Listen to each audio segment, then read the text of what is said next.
Right, good morning. Also, we continue the conversation. We're on Surah 34, verse 1. Right, so continuing the conversation on monotheism.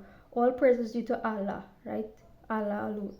To whom belongs whatever is in the heavens and whatever is on earth, and to him belongs all praise in the hereafter, and he is the wise and the aware, right? Again, I want to reference that when we say he, right, or whoever is teaching the Quran, when they say he, right, it is a general, um, most often overlooked term, right? But in this context, when referring to God, God is not He as we know in the Quran. Allah it states that Allah is genderless, indivisible, and genderless, right? So it's just for an ease of reference again, right?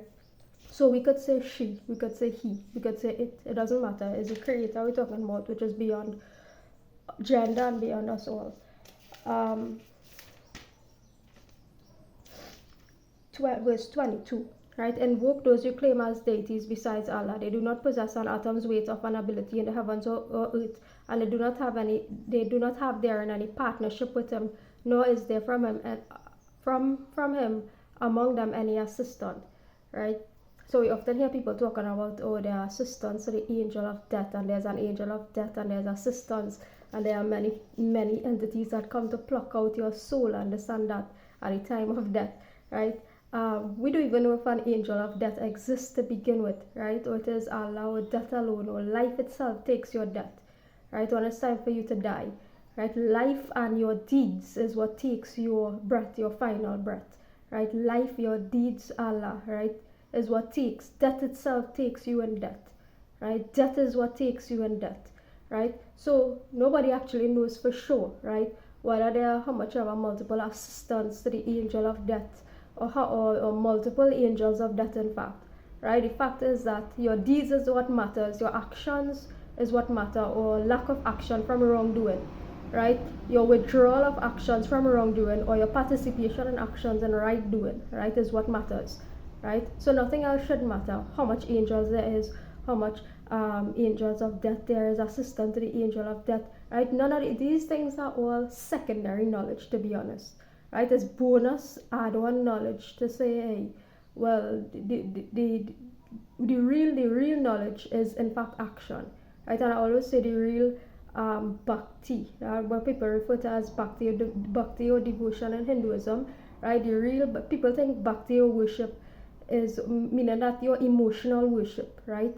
People separate that from knowledge, meaning that you say, hey, there are two parts to liberation, your bhakti or your devotion, and then they separate that from knowledge. So, hey, I could be eating how much meat or going to how much of a parties, but when Gita Jayanti come, right, you're swinging an idol of Lord Krishna in a hammock and singing Hari Bol, and you're singing Kanha, Kanaya, and all these songs, right? But you're going to all the parties, participating in all the fetch, dressing up in all the nude clothing or lack of clothing, right? And you're drinking all the white oak you want, right? And then when it's Gita Jayanti, oh, you're going to the temple and Kanha, Kanaya, and Andalala, right? That is misinformation, lack of knowledge, right? Well, it is the part that you think is bhakti, but bhakti is in fact knowledge, right? Both is one and the same. Both parts are in fact one and the same, and that's what people need to realize, right? Um, so 46. I advise you of one thing, that you stand for Allah, seeking truth and pay as an individually, and give to it. There is not in your companion any madness, right?